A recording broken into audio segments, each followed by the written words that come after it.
आप सबका स्वागत है बैंकिंग साथी यूट्यूब चैनल पर। आज हम कवर करेंगे 4 और 5 जनवरी का डेली करंट अफेयर्स और ये हेल्पफुल रहेगा बैंक, एसएससी, रेलवे और स्टेट एग्जाम्स की जो तैयारी कर रहे हैं वो सब के लिए। तो पहले जो बढ़ता है, तो पहला न्यूज़ आ रहा है इंडिया का पहला ग्लास ब्रिज। इंडिया का पहला ग्लास ब्रिज जो बनाया गया है ये तमिलनाडु कन्याकुमारी में बनाया गया है और इसको जो है इनॉग्रेट किया गया था by CM of Tamil Nadu. CM of Tamil Nadu कौन है? एम के स्टैलिन जी। तो एम के स्टैलिन जी ने ये ब्रिज बनाया है। तो ये ब्रिज जो ग्लास ब्रिज बना है ये कनेक्ट करता है दो मेमोरेबल को।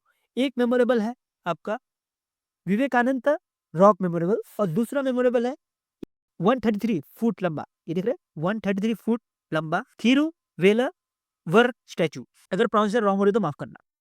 तो ये जो ब्रिज है ये इंडिया का पहला ग्लास ब्रिज है और ये ब्रिज आप देख सकते हो दो मेमोरेबल साइट को कनेक्ट करता है और इस ब्रिज की जो लेंथ है वो आपको मिलेगी 77 मीटर। इसकी जो विड्थ है वो आपको मिलेगी 10 मीटर की। ये दो पॉइंट आपको ध्यान देनी है। अब आपके मन में एक क्वेश्चन चल रहा होगा कि ये ग्लास ब्रिज बनाने की जरूरत क्यों पड़ी हमें? कि ऑलरेडी आप देख सकते हो इधर फेरी था। हम एक जगह से दूसरी जगह अगर हम तमिलनाडु जाते हैं और ये दो मेमोरियल अगर देखना चाहते हैं तो ऑलरेडी इसमें फेरी था। तो हम फेरी से एक जगह से दूसरी जगह जा सकते थे। लेकिन गवर्नमेंट ने ग्लास ब्रिज ही क्यों बनाया? तो इसका लौता कारण यही है कि जो भी फेरी था इसमें टाइम लगता था, ठीक है? लोगों को एक जगह से दूसरी जगह जो है जाने में टाइम लगता था। जिसके से कम टाइम लगे उसकी वजह से ये पहला इंडिया का ग्लास ब्रिज बनाया गया है और ये तमिलनाडु कन्याकुमारी में बना है। और इसको बनाने का जो कॉस्ट लगा है वो 37 करोड़ रुपीज़ लगा है, ठीक है? तो ये फेरी यूज़ ना करना पड़े और जो ग्लास ब्रिज है, उसके हेल्प से जो भी समुंदर है, उसके मज़े लेके जो है वॉक किया जाए, उसी के लिए जो है ये ब्रिज बनाया गया है, ठीक है? और पहले बहुत प्रॉब्लम होती थी, जो भी फॉरेनर्स है या जो भी अगर हम भी कन्याकुमारी जाएँ या आप भी कन्याकुमारी जाएँ, तो हमें अगर 2 मेमोरेबल देखना पड़ता तो हमें फेरी लेनी पड़ती, बट अब फेरी लेने की ज़रूरत नहीं है। हम सीधे के सीधे ये ग्लास ब्रिज यूज़ करके हम चल के जो है जो भी नदी है उसका मज़ा लेते हुए 2 मेमोरेबल देख सकते हैं एक साथ। तो ये ऐसा नहीं है कि ये इंडिया का पहला ग्लास ब्रिज जो है अब डिसाइड किया गया है। इससे पहले जो है उत्तराखंड में इंडिया का पहला ग्लास ब्रिज बनने वाला था, बट दिसंबर 2024 तक भी वो तैयार नहीं हुआ। जिसकी वजह से इंडिया का जो पहला ग्लास ब्रिज बन चुका है, अब ये बन चुका है जो कि कन्याकुमारी तमिलनाडु में बना है, ठीक है? तो इसे आपको ध्यान देनी है। पहले ऋषिकेश में बनने वाला था बट अब तक उसका कंस्ट्रक्शन पूरा नहीं हुआ, जिसकी वजह से ये तमिलनाडु में पहला ग्लास ब्रिज बन गया। अब इस ग्लास ब्रिज में देख सकते हो स्टैच्यू है एक, तो इस स्टैच्यू के बारे में पढ़ते हैं क्योंकि एग्ज़ाम में बहुत ज़्यादा इंपॉर्टेंट है इसके बारे में। क्योंकि ये स्टैच्यू की अगर हम फुट देखें, तो ये स्टैच्यू की फुट 133 फुट लंबा स्टैच्यू है और ये जो स्टैच्यू जो बना है, ये बना है वेलुवर के ऊपर। तो जो थिरुवेलुवर है, इनके ऊपर जो चैप्टर लिखा गया था वो टोटल 133 चैप्टर लिखा गया था और ये जो स्टैच्यू है ये भी 133 फुट ही लंबा है। तो इसलिए आपको ध्यान देना है कि ये जो 133 फुट है, ये डायरेक्टली लिंक है जो चैप्टर्स हैं उनसे, ठीक है? इनसे लिंक है और ये जो स्टैच्यू बनाया गया था और इस स्टैच्यू को जो डिज़ाइन किया गया था, इस स्टैच्यू को जो डिज़ाइन किया गया था वो क्या था? गणपति सेनापति जी ने, ठीक है? ठीक है? इन्होंने इसको डिज़ाइन किया था। तो इसको बनाया किसने था? ज़रा सोचो। यार मज़दूर ने ही बनाया होगा ना। तो इसको जो बनाया गया था मज़दूर के द्वारा बनाया गया था और ये जो है 2000 में इसको अनरिवील किया था, ठीक है? तो इसे आपको ध्यान देना है कि 2000 में इसको अनरिवील किया था पहली बार। ये बहुत इंपॉर्टेंट है एग्ज़ाम के लिए, ये न्यूज़ आपको ध्यान देनी है और जो भी इंपॉर्टेंट न्यूज़ है वो हम आपको पूरा का पूरा कवर हो गया एक ही स्लाइड में। नेक्स्ट चलते हैं आरबीआई न्यूज़ में बढ़ते हैं। तो ये जो आरबीआई न्यूज़ है बहुत इंपॉर्टेंट है बिकॉज़ आरबीआई ने कुछ नए रूल्स लाए हैं 3 अकाउंट्स के लिए। कौन-कौन से अकाउंट? एक अकाउंट है डोरमेट अकाउंट, दूसरा अकाउंट है इनएक्टिव अकाउंट और ज़ीरो बैलेंस अकाउंट। जैसे नाम से बहुत सारे चीज़ें पता लग रही है कि इनएक्टिव जो इनएक्टिव रहेगा, वो अकाउंट जो है उसके लिए नया रूल लाया गया है। उसके बाद ज़ीरो बैलेंस अकाउंट है, उसके लिए नया रूल लाया गया है। उसका डोरमेंट अकाउंट तो समझ नहीं आ रहा होगा क्या है ये चीज़। तो ये जो भी रूल लाया गया है, वो लाया गया 1 जनवरी 2025 से। अब अगर 1 जनवरी 2025 से मैंडेट कर दिया है कि जो भी ये बैंक अकाउंट्स रहेंगे, 3 तरह के बैंक अकाउंट्स, इनको मैंडेट कर दिया है कि अगर ये इनएक्टिव रहता है कुछ पीरियड के लिए, वो कौन-सा पीरियड हम आगे देखेंगे। तो ये कुछ पीरियड के लिए अगर ये इनएक्टिव रहता है, तो इनका जो है बैंक अकाउंट है वो डीएक्टिवेट कर देना है, ठीक है? तो ऐसा वो इंस्ट्रक्शन दिया है बैंक को, आरबीआई ने। तो ये कौन-कौन से बैंक अकाउंट हैं, वो देखते हैं।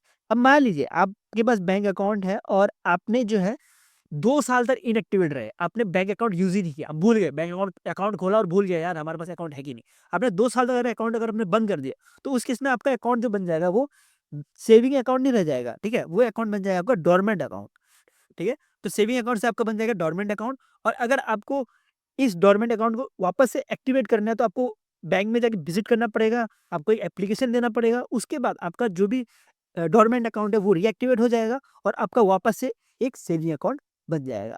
उसके बाद अब मान लीजिए कि आपने क्या किया सेविंग अकाउंट खोल तो दिया, बट आप जो है उसमें कुछ एक्टिविटी ही नहीं कर रहे हो, आप ट्रांजेक्शन ही नहीं कर रहे हो उसके ऊपर, ठीक है? तो उस केस में क्या होगा कि आपका जो अकाउंट है वो इनएक्टिव हो जाएगा।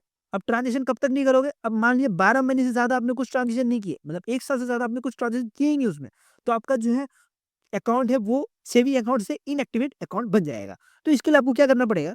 इससे बचने के लिए आपको कम से कम एक नहीं तो एक ट्रांज़ैक्शन करना ही पड़ेगा 12 महीने होने से पहले, ठीक है?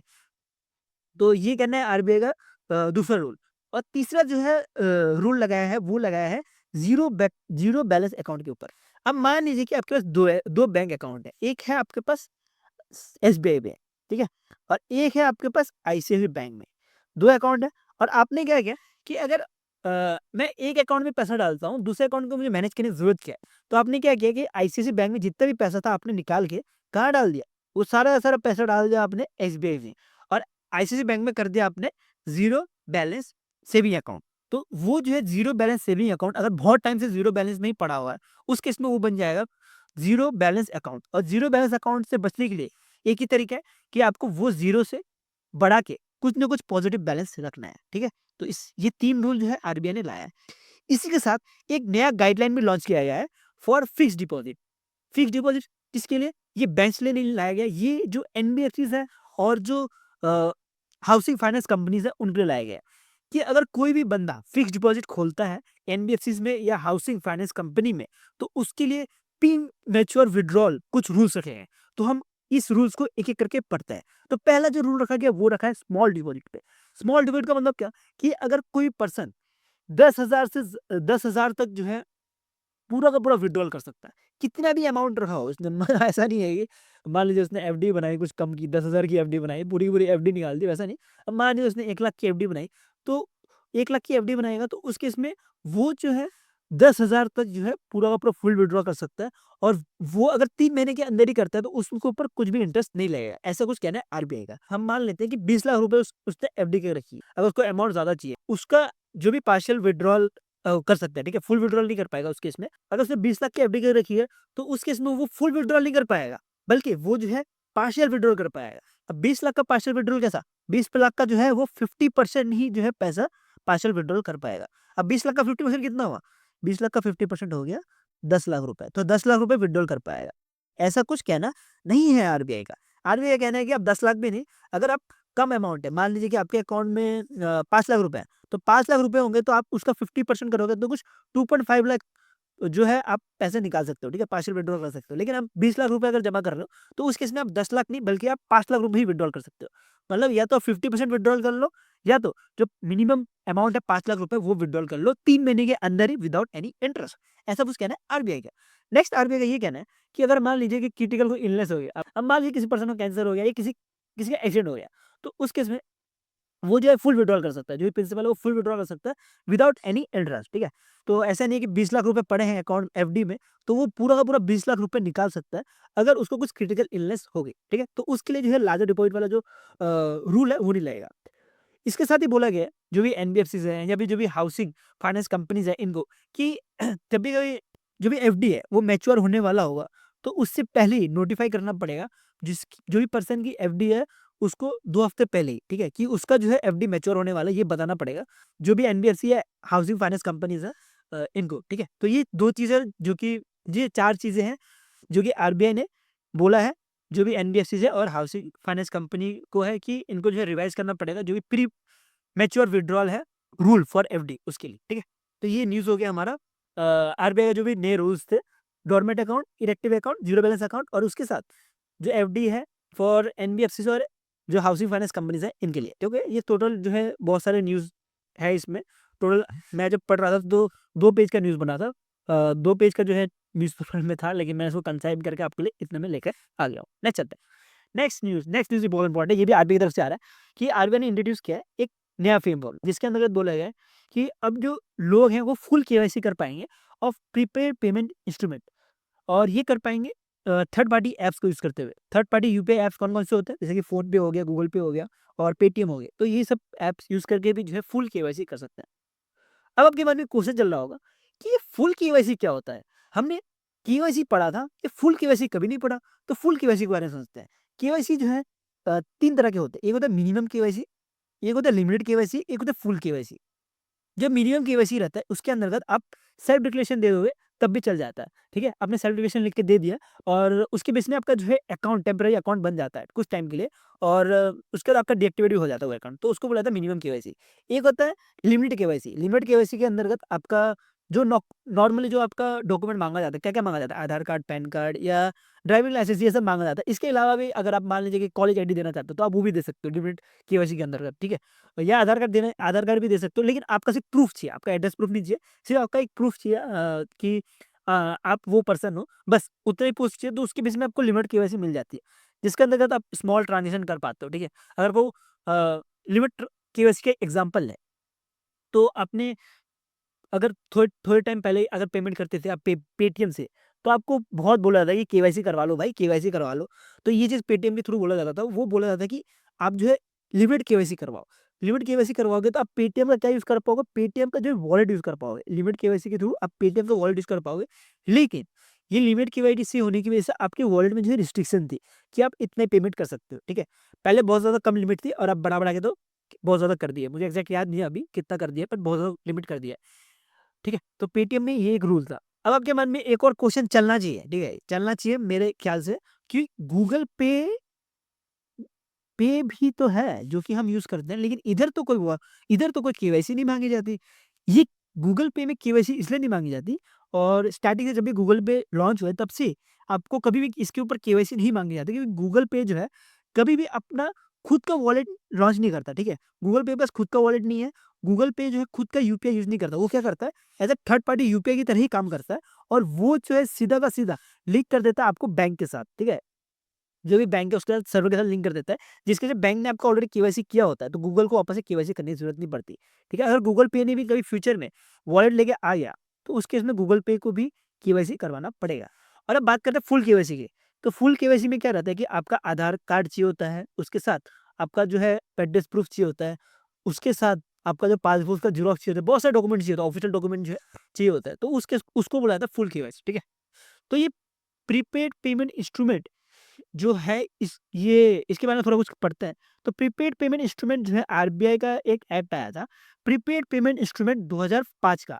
तो उसके अंतर्गत ही प्रीपेड पेमेंट इंस्ट्रूमेंट बनाया जाता है और ये जो आपको पूरा का पूरा न्यूज़ दिख रहा है ना, ये जो मैंने आपको पूरा का पूरा न्यूज़ बताया कि आरबीआई ने जो भी यूपीआई है उनको फुल केवाईसी अलाउ कर दिया है कि वो थर्ड पार्टी यूपीआई यूज़ करके भी केवाईसी करवा सकते हैं।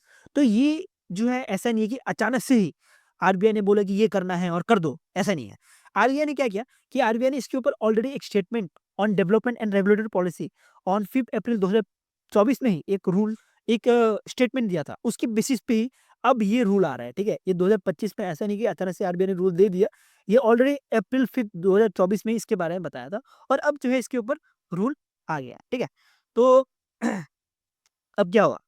अब क्या होगा हम ये समझते हैं, ये रूल बनने का फ़ायदा क्या होगा? हमें क्या फ़ायदा होगा? एक आम आदमी को क्या फ़ायदा होगा? हम ये समझते हैं। अब ये बहुत कॉम्प्लिकेटेड लैंग्वेज है, देखिए under the revision provision issuer of full KYC prepaid PPI will be permitted to allow holder to link their PPI to their UPI ID। ये बहुत इंपॉर्टेंट लाइन है, इसको ध्यान से पढ़ना। इसको हम एक स्टोरी से लेके चलते हैं तो आपको और से समझ आएगा। अब मान लीजिए आपके पास पेटीएम है, ठीक है? आपके पास क्या है? पेटीएम है। पेटीएम के साथ आपके पास पेटीएम का क्या है? वॉलेट भी है और वॉलेट में आपके पास पड़ा हुआ है, मान लेते हैं हम कि हम गरीब हैं, आप स्टूडेंट हो, मैं गरीब हूँ और हमारे पास है ₹5000, मान लेते हैं ₹5000 वॉलेट में पड़ा हो, ठीक है? और आपका जो अकाउंट है, आपका मान लीजिए कि एसबीआई का अकाउंट है और आपके जो एसबीआई में जो पैसा पड़ा हुआ है, अब मान लेते हैं ₹1000 पड़ा है। आपके एसबीआई में कितना पड़ा है? ₹1000 क्योंकि हम क्या है? गरीब हैं।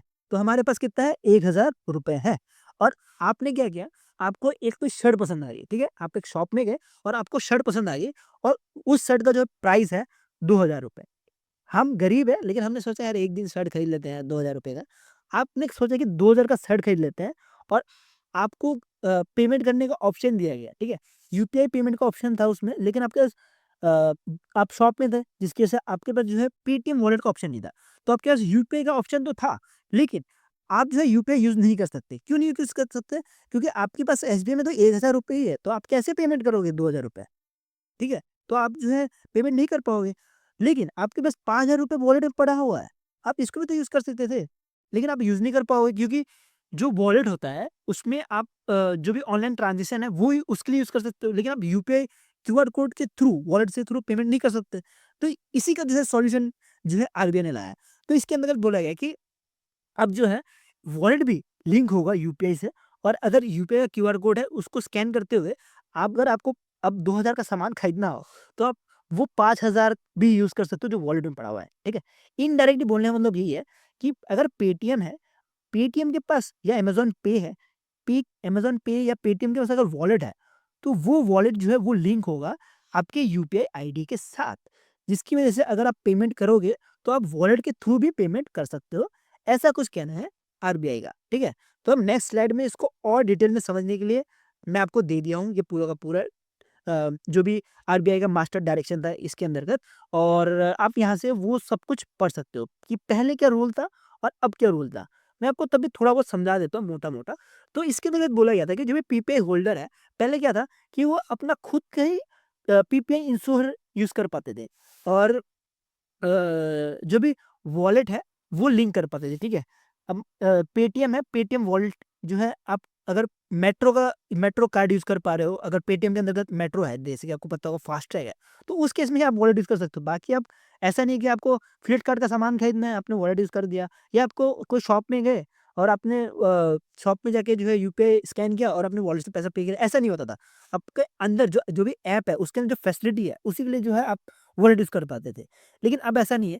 अब जो है आप फुल केवाईसी के अंतर्गत, जैसे कि हमको पता है कि फुल केवाईसी के अंतर्गत आपका जो भी वॉलेट है वो आप यूज़ कर पाओगे, लेकिन उस जो भी यूपीआई वॉलेट यूज़ करने से पहले आपको जो है एक्जिस्टिंग जो भी केवाईसी रहती है, फुल केवाईसी वो करनी पड़ेगी, ठीक है?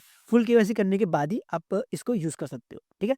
तो ये कहना है आरबीआई का पहला पॉइंट। दूसरा पॉइंट ये था, पहले क्या रहता था कि authentication should be completed by PPI holder. पहले जो है पीपीआई होल्डर ही वो जो भी ऑथेंटिकेशन वो करते थे, जो भी एक्जिस्टिंग वॉलेट क्रेडेंशियल्स हैं उनके, और मतलब प्री अप्रूव करना पड़ता था। जब भी यूपीआई करे उससे पहले यूपीआई का ट्रांज़ैक्शन करे उससे पहले प्री अप्रूव जो है करना पड़ता था। लेकिन अब ऐसा क्या कर दिया गया है कि अब जो है फुल केवाईसी रहेगी, और ये जो है third party mobile UPI application के थ्रू भी आप कर सकते हो, और ऐसा नहीं है कि आपको जिसका आप ऐप यूज़ कर रहे हो उसका ही करना है। आप किसी भी थर्ड पार्टी का ऐप यूज़ करो और उसके बेसिस पे भी आप फुल केवाईसी करवा सकते हो, और जो भी पेमेंट सर्विस प्रोवाइडर है तो उनसे आप लिंक कर सकते हो, ठीक है?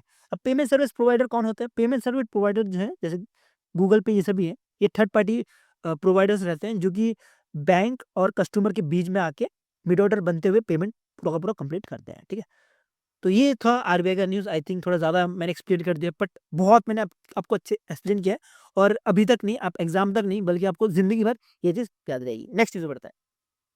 तो नेक्स्ट न्यूज़ है, स्पोर्ट्स का एक न्यूज़ है, ये भी बहुत इंपॉर्टेंट है। प्रो कबड्डी कितने लोग देखते हैं? बहुत कम लोग ही देखते होंगे प्रो कबड्डी, बट जितने भी लोग देखते होंगे डेफिनेटली उनको पता होगा कि इस बार जो जीते हैं वो हरियाणा जीते हैं। हरियाणा स्टेलर इस बार जीते हैं, और इन्होंने पटना पायरेट्स को हराया, मतलब बिहार की टीम को इन्होंने हराया। हरियाणा ने हराया किसको? बिहार की टीम को हराया है। कहाँ पे? प्रो कबड्डी सीजन 11 में। और ये जो प्रो कबड्डी हो रहा था इस बार महाराष्ट्र पुणे में हो रहा था, ठीक है? तो महाराष्ट्र पुणे में ये हो रहा था, श्री शिव छत्रपति स्पोर्ट्स कॉम्प्लेक्स में ये हो रहा था। आपको एग्ज़ैक्ट याद नहीं रखना, आपको ये रखना पुणे महाराष्ट्र में हो रहा था। आपको एग्ज़ैक्ट याद नहीं रखना कौन से लोकेशन में हो रहा है, ये इतना इम्पोर्टेंट होता भी नहीं है एग्ज़ाम के लिए। अब ये जो प्रो कबड्डी सीज़न 11 था, इसके अंतर्गत कुछ अवार्ड्स भी दिए गए हैं, जो कि एग्ज़ाम के लिए बहुत इम्पोर्टेंट है। पहला अवार्ड जो दिया गया है, ये most valuable player of season 11 का अवार्ड दिया गया है।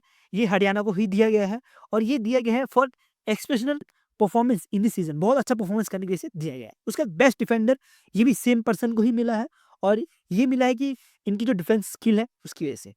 उसका super coach of season 11 pro kabaddi league का जो है सुपर कोच जो मिला है, ये भी हरियाणा के जो कोच थे मनप्रीत सिंह, इनको दिया गया है, ठीक है?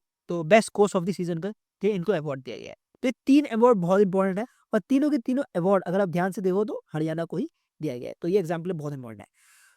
तो अब हरियाणा को लीड कौन कर रहे थे? ये हरियाणा को लीड करने वाले जो सबसे ज़्यादा स्कोर किए थे वो थे जयदीप धनिया, और दूसरे थे राहुल सिरपाल। तो ये 2 पर्सन के नाम भी आपको याद रखना है कि पूरे टाइम ये एक हीरो थे। ये मान लीजिए विराट कोहली और एमएस धोनी है प्रो कबड्डी हरियाणा की टीम से, ठीक है? प्रो कबड्डी में है विराट कोहली और एमएस धोनी जी है। तो ये जो हरियाणा स्टीलर है, इनको ओन कौन करता है? ये भी आपको एग्ज़ाम में क्वेश्चन पूछा जा सकता है। तो ये जो है ओन किया जाता है जिंदाल साउथ वेस्ट स्पोर्ट्स, तो इन्होंने इसको ओन किया था। तो प्राइज़ मनी की बात कर ले तो प्राइज़ मनी देखें तो जो विनर थे हरियाणा, उनको मिला 3 करोड़, और जो बिहार के पटना पायरेट्स थे, इनको मिला 1.8 करोड़। कभी-कभी आपको प्राइज़ भी पूछ लिया जाता है, तो इसलिए मैंने आपको इधर प्राइज़ भी डाल दिया है। नेक्स्ट न्यूज़ चलता है। तो नेक्स्ट न्यूज़ है, ये इम्पोर्टेंट न्यूज़ है कि जो वर्ल्ड बॉक्सिंग एसोसिएशन है, तो इन्होंने एक नया मेंबर इंट्रोड्यूस किया है। एशिया, पहले ऐसा नहीं था कि एशिया को एज़ अ नया बॉडी जो है इंट्रोड्यूस किया गया है बाय वर्ल्ड बॉक्सिंग, बट पहली बार ऐसा हो रहा है कि एशिया को एज़ अ न्यू मेंबर जो है सेलेक्ट किया गया है, और इसको जो लीड कर रहे हैं, जो बॉक्सिंग फेडरेशन ऑफ इंडिया के प्रेसिडेंट है। बॉक्सिंग फेडरेशन ऑफ इंडिया के प्रेसिडेंट कौन है? अजय सिंह जी है। तो अजय सिंह जी को एज़ अ बोर्ड मेंबर बनाया गया है, जो कि बॉक्सिंग का जो ग्रोथ है, उसको बूस्ट करने का काम करेंगे। ये बॉक्सिंग और ज़्यादा प्रमोट है पूरे ग्लोब में, ठीक है? पूरे वर्ल्ड में जो बॉक्सिंग को और प्रमोट किया जाए। तो ये अजय सिंह के साथ और 2 मेंबर्स बहुत इंपॉर्टेंट एग्ज़ाम्पल है, जिसको आपको ध्यान देना है, इनको भी सिलेक्ट किया गया है। एक तो है जो secretary general of boxing federation of India है, हेमंता कुमार कोलिता, ठीक है? आई थिंक ये आसाम से है। तो इनको सेलेक्ट किया गया है। इसी के बाद आपने इनका नाम तो ज़रूर सुना होगा, लोविंदना के बारे में। तो ये जो है टोक्यो ओलंपिक में गोल्ड मेडल, ब्रॉन्ज मेडल जीता था, ठीक है? तो ब्रॉन्ज मेडल जीता था 2020 में। तो ये इनको बनाया गया है athlete commission member of new Asian body. जो भी ये एशियन बॉडी बनने वाली है, इसमें जो है athlete commission member of new Asian body बनाया गया है। इसके साथ बहुत सारे मेंबर को सेलेक्ट किया गया है, कुछ 7 से 8 मेंबर सेलेक्ट किए गए हैं, बट एग्जाम्पल इंपॉर्टेंट नहीं है। आप इतना ही पढ़ो, एग्जाम्पल इतना इंपॉर्टेंट है। तो इसमें जो boxing Asian boxing federation members हैं, इन्होंने वोट किया है कि ये जो है इंटरनेशनल बॉक्सिंग एसोसिएशन के साथ ही रहेंगे। तो इसके बारे में मैंने आपको ऑलरेडी बताया था कि कैसे जो है आईबीए से जो है बोला गया है वर्ल्ड बॉक्सिंग ने कि जो भी कंट्री आईबीए के साथ रहेगा, वो ओलंपिक नहीं खेल पाएगा। तो बहुत सारे कंट्रीज बाहर हो गई है, लेकिन जो एशियन बॉक्सिंग फेडरेशन मेंबर्स हैं, उन्होंने वोट किया कि हम आईबीए के साथ ही रहेंगे। ठीक है, ये मैंने ऑलरेडी कवर करा हुआ है ये न्यूज़। नेक्स्ट चलता है, नेक्स्ट पढ़ते हैं। तो नेक्स्ट बहुत इंपॉर्टेंट न्यूज़ है। ये पर्सन है जो कि नेवी स्कूल की है, ठीक है? नेवी चिल्ड्रन स्कूल की ये जो है पर्सन है, जो कि सिर्फ़ पर्सन भी नहीं बोलूँगा मैं, एक स्टूडेंट है, सिर्फ़ 17 साल की, और ये स्टूडेंट जो है वर्ल्ड की यंगेस्ट फीमेल बन चुकी है। ये बहुत बड़ी बात है यार, वर्ल्ड की यंगेस्ट फीमेल बन चुकी है। किसके लिए बनी है कि ये जो है फीमेल काम्या, इन्होंने 7 हाईएस्ट पीक चढ़ गए हैं अक्रॉस द 7 कॉन्टिनेंट। अब ये 7 कॉन्टिनेंट कौन-कौन से हैं, हम देखते हैं थोड़ा। थोड़ा मैं इसको ज़ूम कर लेता हूँ। तो आप देख सकते हो ये 7 continent, north America, south America, फिर यूरोप, अफ्रीका, एशिया में माउंट एवरेस्ट, उसके बाद ऑस्ट्रेलिया। ये 7 कॉन्टिनेंट में, अलग-अलग कॉन्टिनेंट में जाके जो है जो भी माउंटेन है, इस पे चढ़ी है, और ये जो है वर्ल्ड की यंगेस्ट फीमेल बन चुकी है। तो ये जो भी काम्या जी थी, इनका जो है ये 7th समिट है, और अभी जो लेटेस्ट जो है अंटार्कटिका में इन्होंने क्लाइंब किया था, और अंटार्कटिका में माउंट विल्सन में इन्होंने क्लाइंब किया था। ये इम्पोर्टेंट है। बाकी भी इम्पोर्टेंट है, बट बाकी इतने इम्पोर्टेंट नहीं है। जो 7 जो हाईएस्ट पीक है, इतने इम्पोर्टेंट नहीं है। लेकिन ये इम्पोर्टेंट है क्योंकि जो माउंट विल्सन था, इन्होंने ये दिसंबर 2024 में ही कंप्लीट किया है, ठीक है? और ये अपने फादर के साथ कंप्लीट किया। बहुत बड़ी बात है कि जो फादर इनके हैं, ये भी बहुत ज़्यादा सपोर्ट कर रहे हैं इनको ये पिक चढ़ने के लिए, ठीक है? और पता ही होगा यार, आजकल फादर्स बहुत ज़्यादा सपोर्ट करते हैं, और करना भी चाहिए यार। बच्चे तभी अपना मन का कर पाते हैं और अच्छा काम कर पाते हैं। तो 2021 की बात करें तो 2021 में भी इनको प्रधानमंत्री राष्ट्रीय बाल शक्ति पुरस्कार भी मिला था, जो कि इंडिया का हाईएस्ट हॉनर है फॉर द यंग अचीवर। तो ये भी चीज़ आपको ध्यान देनी है कि जो काम्या जी है, इनको प्रधानमंत्री राष्ट्रीय बाल शक्ति पुरस्कार भी मिला हुआ है। नेक्स्ट न्यूज़ में चलता है। तो नेक्स्ट न्यूज़ भी बहुत इंपॉर्टेंट है। अभी हमने बात की गूगल पे, पेटीएम और फ़ोनपे के बारे में। तो इनके ऊपर ही वापस से बात आएगी कि इन्होंने जो है बहुत ज़्यादा मार्केट कैप कैप्चर करके रखा हुआ है। किसके लिए? मार्केट कैप, जो यूपीआई जो प्रोवाइडर है, उसके बीच में सबसे ज़्यादा मार्केट कैप ये तीनों का ही है। तो एनपीसीआई ने इसके बारे में ऑलरेडी बताया हुआ है कि जो भी मार्केट कैप है, इसको कम करो। कितना करो, हम देखते हैं, कम करो।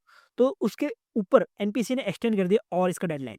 तो एनपीसीआई ने अनाउंस किया है कि जो भी इम्प्लीमेंटेशन ऑफ मार्केट शेयर है यूपीआई के लिए, तो वो एक्सटेंड कर दिया है दिसंबर 31 2026 तक, ठीक है? तो बहुत लंबा एक्सटेंड मारा गया कि 2026 तक जो भी 30% का कैप है मार्केट शेयर यूपीआई प्रोवाइडर के लिए, उसको कम करने के लिए बोला गया है। 30% से कम करने के लिए बोला गया है।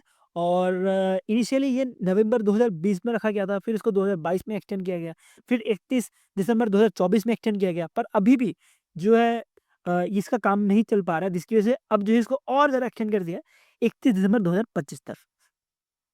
तो अगर बात करें एज ऑफ नवंबर 2024, तो यूपीआई के मार्केट शेयर अगर आप देखोगे तो फोन पे के पास जो मार्केट शेयर है वो मिलेगा आपको 47.8%। उसके बाद गूगल पे के पास जो मार्केट शेयर है वो मिलेगा 37%। उसके बाद पेटीएम और बाकी जो आते हैं अमेजोन पे, वो सब मिलेगा आपको 15.2%। तो ये जो देख सकते हो फोन पे और गूगल पे के पास बहुत ज़्यादा मार्केट शेयर है, और इनको ही बोला गया कि 30% से कम मार्केट शेयर करने के लिए, ठीक है। तो ये चीज़ आपको ध्यान देनी है। अब आपके मन में क्वेश्चन चल रहा होगा कि ये फोन पे का 47 हो भी गया तो क्या फर्क पड़ रहा है, रहने दो भाई 47, गूगल पे का 37, क्या फर्क पड़ रहा है। तो इसका बहुत ज़्यादा इम्पैक्ट पड़ेगा। अब मान लीजिए फोन पे के पास 47% जो है मार्केट शेयर है यूपीआई का, और किसी कारण बस टेक्निकल प्रॉब्लम की वजह से फोन पे बंद पड़ गया, तो आप तो यूपीआई नहीं कर पाओगे यार, क्योंकि 47% तो फोन पे का लेके रखा है मार्केट शेयर, तो उस केस में आप फोन पे यूज़ नहीं कर पाओगे। तो इसके लिए जो है एनपीसीआई चाहता है कि 30% का कम मार्केट शेयर हो, और ज़्यादा से ज़्यादा इसमें लीडर्स है, जैसे पेटीएम वेटीएम हो गया, अमेजोन पे हो गया, तो इनका भी जो है मार्केट शेयर बढ़े। तो उसी से ये मार्केट कैप रखने के लिए बोला गया है बाय द एनपीसीआई, ठीक है। नेक्स्ट चलते हैं, नेक्स्ट जो भी वन लाइनर है या तो जो टेबलर कंटेंट है उसको कवर करते हैं, जो भी मैनुअल कंटेंट है वो खत्म हो गए। तो इसमें फर्स्ट न्यूज़ में पहला आ रहा है कि वर्ल्ड का fastest high speed train launch किया है, और ये लॉन्च कौन करेगा, चाइना ही लॉन्च करेगा। तो ये चाइना ही लॉन्च किया है CR450। CR450 का मतलब हो गया कि इसका जो 450 जो इसका टॉप स्पीड होने वाली है, ये ट्रेन की वो टॉप स्पीड होने वाली है 450 किलोमीटर पर आवर की, जिसके वजह से इसका नाम रखा गया है CR450। और ये चाइना का जो रेलवे ग्रुप लिमिटेड है इन्होंने डेवलप किया है, ठीक है। तो ये चाइना जो है सबसे वर्ल्ड का फास्टेस्ट हाई स्पीड ट्रेन बनाया है। तो इससे आपको ध्यान देनी है, क्योंकि ये फर्स्ट ही न्यूज़ है, फर्स्ट ही न्यूज़ बहुत इंपॉर्टेंट होती है। दूसरी जो है फर्स्ट ही न्यूज़ आ रही है कि इंडिया का पहला made in India SSI Mantra surgical robot बनाया गया है, और ये रोबोट जो है बनाया है महाराष्ट्र के SS इनोवेशन कंपनी ने। तो ये जो रोबोट है, जैसे आप देख सकते हो इमेज में, आप थोड़ा जूम कर दूं तो आपको अच्छा समझ आएगा कि अब जो है सर्जरी करने के लिए ह्यूमन की जरूरत नहीं पड़ेगी, अब जो है रोबोट ही सर्जरी कर देंगे। एआई देख सकते हो यार कितना ग्रो कर चुका है, तो वैसे ही रोबोट ही जो है अब सर्जरी करेंगे। और ये जो एसएसआई मंत्रा जो बनाया गया है, ये noble hospital and research centre जो पुणे महाराष्ट्र में है, यहाँ पे इसको स्टैब्लिश किया गया है, ठीक है। और मैंने इसके बारे में ऑलरेडी बताया गया कि ये एसएसआई इनोवेशन ने इसको डेवलप किया गया है, और इसका जो है अप्रूवल दिया गया है by central drugs standard control organisation ने। तो इसे आपको ध्यान देनी किसने इसको अप्रूव किया है और कहाँ पे ये बना है, ठीक है। तो ये बहुत ज़्यादा इम्पोर्टेंट है। नेक्स्ट चलते हैं सेलिब्रेशंस। अब सिक्किम में एक फेस्टिवल सेलिब्रेट होता है हर साल, जिसका नाम है कांग्याड डांस। तो ये जो है गैंगटॉक में इस बार हो रहा था। ये कांग्याड डांस में होता क्या वो समझते हैं। तो ये समझने के लिए हमें इस पिक्चर में ज़ूम करना पड़ेगा। आप देख सकते हो इसमें क्या होता है कि डिफरेंट डिफरेंट जो ही पर्सन है वो पोशाक पहनते हैं, और कुछ ऐसा मुकुट पहनते हैं, ठीक है। डिफरेंट डिफरेंट मुकुट दिख रहे होंगे आपको, ये मुकुट पहनते हैं और ये जो है डांस करते हैं, ठीक है। तो ये जो है सिक्किम में फेस्टिवल बनाया जाता है हर साल, और ये एक तरह का यूनिक बुद्धिस्ट फेस्टिवल है, ठीक है, जो कि 28th और 29th of the 10th Tibetan calendar के हिसाब से बनता है, ठीक है। तो ये चीज़ आपको ध्यान देनी है।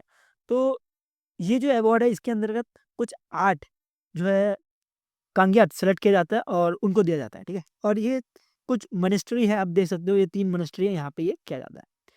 नेक्स्ट चलते हैं, नेक्स्ट सेलिब्रेशन आ रहा है डीआरडीओ। डीआरडीओ के बारे में पता होगा, डीआरडीओ का अभी 67th फाउंडेशन डे हुआ है, और इसको सेलिब्रेट कौन करेगा, मिनिस्ट्री ऑफ डिफेंस करेगा। तो मिनिस्ट्री ऑफ डिफेंस कौन है अभी, मिनिस्ट्री ऑफ डिफेंस के यूनियन मिनिस्टर कौन है, राजनाथ सिंह। तो राजनाथ सिंह जी ने ये 67 फाउंडेशन डे जो है सेलिब्रेट किया है। और डीआरडीओ ने 2025 को ईयर ऑफ रिफॉर्म भी डिक्लेयर किया है, और जिसके अंदर जो भी स्टार्टअप्स है उनको बढ़ावा दिया जाएगा, R&D में बढ़ावा दिया जाएगा। तो ये सब डीआरडीओ का कहना है। नेक्स्ट न्यूज़ में चलते हैं। तो नेक्स्ट न्यूज़ पेनल्टीज है। तो आरबीआई ने 4 बैंक्स दी, 4 कोऑपरेटिव बैंक्स के ऊपर जो है पेनल्टी लगाई है। मैं आपको हर समय बोलता हूँ कि जब भी कोई पेनल्टी लगती है तो कमर्शियल बैंक के ऊपर पेनल्टी लगे और शेड्यूल कमर्शियल बैंक के ऊपर पेनल्टी लगे तो ज़्यादा इंपॉर्टेंट होती है, ठीक है।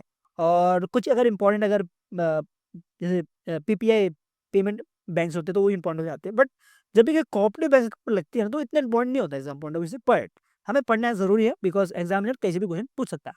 तो पहला जो है आरबीआई ने पेनल्टी लगाई है, वो लगाई है भारत कोऑपरेटिव बैंक, जो कि कर्नाटक बेस्ड है। इसके ऊपर पेनल्टी लगाई है 3 लाख रुपए की। क्यों लगाई है पेनल्टी? कि इन्होंने जब भी कभी लोन अप्रूव किया, लोन और एडवांसेस, तो उधर जो है इन्होंने कंप्लायंस नहीं रखी है। जो प्रिस्क्राइब लिमिट है उसको क्रॉस करते हुए इन्होंने लोन दिया है, जिसके ऊपर इनके ऊपर 3 लाख की पेनल्टी लगाई है। इनके पास पेनल्टी भी हंसी आ रही है लगाते हुए कि 3 लाख की पेनल्टी लगाई है। अब देखना कभी भी आरबीआई जब पेनल्टी लगाता है करोड़ों में पेनल्टी लगाता है यार। ये क्या 3 लाख की पेनल्टी लगा के छोड़ दे रहे हैं यार। चलो कोई नहीं, दूसरी पेनल्टी देखते हैं और बेकार है। 1 लाख की पेनल्टी लगाई है।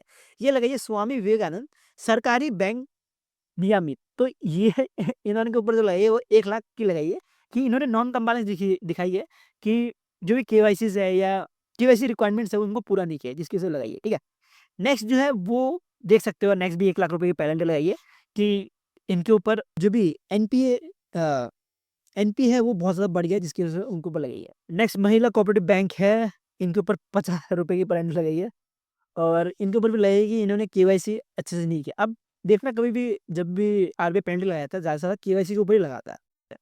तो इसके एक रिमेंबर ट्रिक बनाई है मैंने, जिसके साथ आपको पढ़ने में हेल्प हो कि ये 4 कोऑपरेटिव बैंक कैसे याद रखें।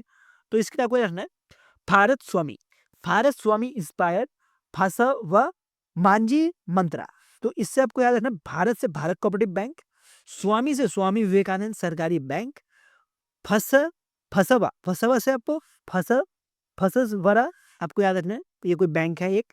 और मांद्रा मित्रा से आपको याद रखना है मांद्रा महिला कोऑपरेटिव बैंक। तो ये मैंने रिमेंबर ट्रिक बनाई है जो कि आपको हेल्प होगी इसको रिमेंबर करने के लिए, किसके ऊपर फाइन लगाइए। नेक्स्ट चलते हैं, नेक्स्ट भी बहुत इंपॉर्टेंट है कि 2 ऑर्गेनाइजेशन ने एमयू साइन किया है। एमयू और कोलैबोरेशन एक साथ कवर कर लेते। एक एमयू नहीं, सॉरी, कोलैबोरेशन साइन किया है। ये क्या, स्विगी ने नेशनल स्टॉक एक्सचेंज के साथ। जैसे कि आप इमेज से ही देख सकते हो क्या हो रहा है इधर। इमेज में क्या हो रहा है, इमेज मुझे अच्छा क्वालिटी नहीं मिल पाई। इमेज में क्या हो रहा है कि स्विगी के जो है, जो भी डिलीवरी बॉय है या गर्ल है वो बैठी है, मोस्टली गर्ल बैठी है और बॉय नहीं बैठा, लेकिन बॉय और गर्ल दोनों को बैठी है और इनको जो दी जा रही है ये फाइनेंशियल लिटरेसी दी जा रही है। ठीक है, अब फाइनेंशियल लिटरेसी दी जा रही है किसके साथ मिलके, जो नेशनल स्टॉक एक्सचेंज है इनके साथ मिलके। तो जो भी डिलीवरी पार्टनर है इनको जो है फाइनेंशियल लिटरेसी दी जाएगी बाय द स्विगी। और स्विगी का ए है कुछ 1 लाख जो भी डिलीवरी पार्टनर है वुमेन, उनको जो है 2030 तक जो है कवर किया जाए। और ये जो फाइनेंशियल लिटरेसी प्रोग्राम जो है लॉन्च किया गया है, ये सीवी सर्टिफाइड ट्रेनर जो होंगे वही देंगे। ये आपको दिख रहा है जो ट्रेनर है ये सीवी सर्टिफाइड ट्रेनर है, ये देंगे।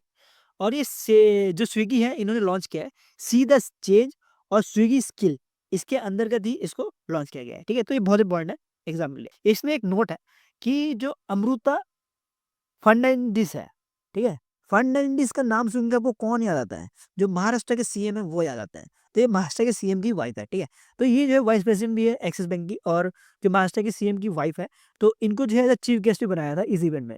अब एमयू की बात करें तो department for promotion of industrial and internal trade ने पार्टनर किया है बोर्ड के साथ, और ये स्टार्टअप जो भी है उनको सपोर्ट कर रही है इन मैन्युफैक्चरिंग और जो सेक्टर है उसके लिए।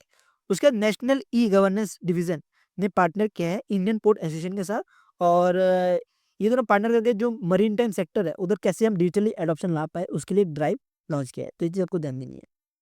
नेक्स्ट कुछ अपॉनेंट्स पढ़ते हैं। तो रजत वर्मा को एज अ सीईओ बनाया गया डीबीएस बैंक इंडिया का। और डीबीएस बैंक के बारे में पता हुई, इसका हेडक्वार्टर जो है वो सिंगापुर में है, और इसका जो है एक ब्रांच डीबीएस बैंक इंडिया के नाम पे खुला हुआ है हमारे इंडिया में। तो इसके लिए सीईओ बनाया गया है। और इससे पहले सूरजजीत जी थे, जो कि फरवरी 28 2025 में रिटायर होने वाला है। तो इनको जो है रिप्लेस करेंगे रजत वर्मा जी। और रजत वर्मा जी की बात करें तो इससे पहले जो head of the institution banking group के मेंबर थे, और ये मेंबर थे डीबीआई के, मतलब कि डीबीएस बैंक इंडिया के जो है ये मेंबर थे। उसके बाद नेक्स्ट पढ़ते हैं C S Rao ji. C S Rao ji एक तरह के एग्रीकल्चर साइंटिस्ट है और ये आंध्र प्रदेश से आता है।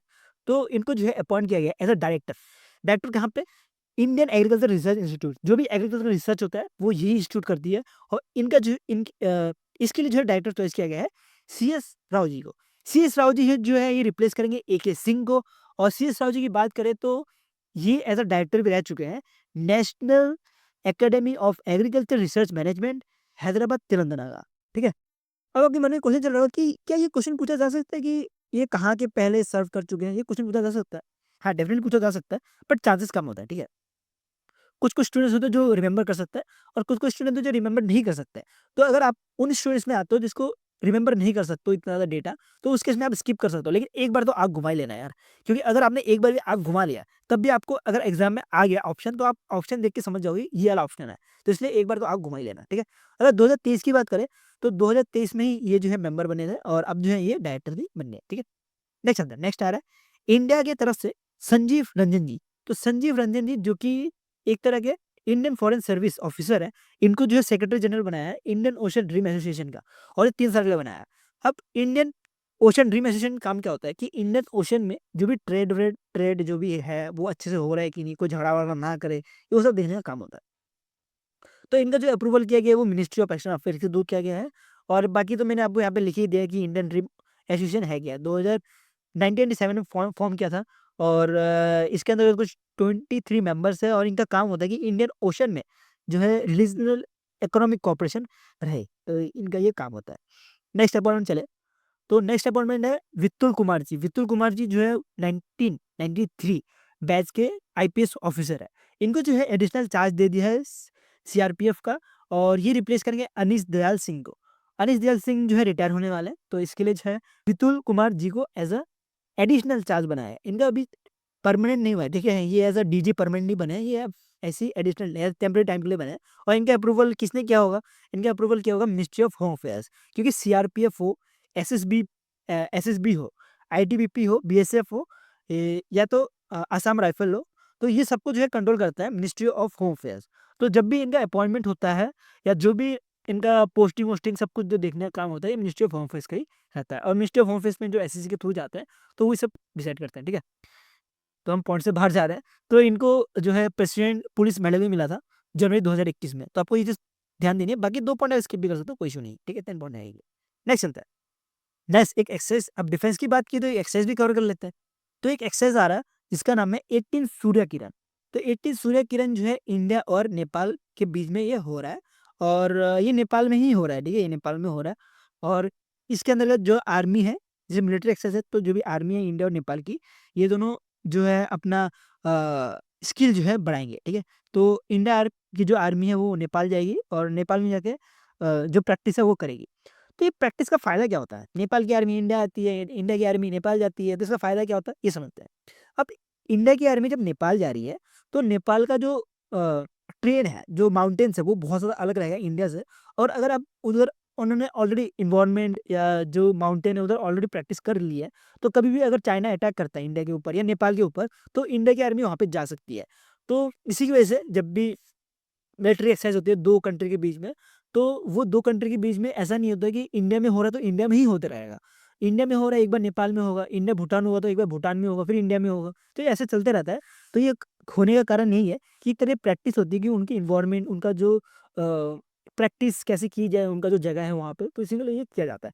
अगर इंडिया की बात करें तो 11th गोरखा राइफल्स जो है इंडिया की तरफ से गए थे, जो कि इस एक्सरसाइज में पार्टिसिपेट किए हैं, ठीक है? तो ये हो गया हमारा जो डेली करंट अफेयर्स था 4th और 5th जैन का।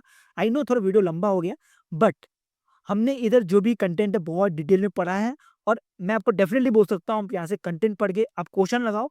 जो डेली करंट अफेयर्स है, आप कोई भी पीडीएफ उठा लो, आप डेली करंट अफेयर्स से क्वेश्चन लगाओ या जो वीकली करंट अफेयर्स जो अभी आएँगे हमें अभी फ्यूचर में, अब वो पढ़ो, उसका क्वेश्चन लगाओ, आपके सारे क्वेश्चन लग जाएँगे, ठीक है? तो अगर वीडियो अच्छा लगा तो लाइक कर देना और अगर आपको इसका पीडीएफ चाहिए, तो आप इस वाले लिंक में जाके डाउनलोड कर सकते हो। सो अभी के लिए इतना रहता है। Thank you for watching this video.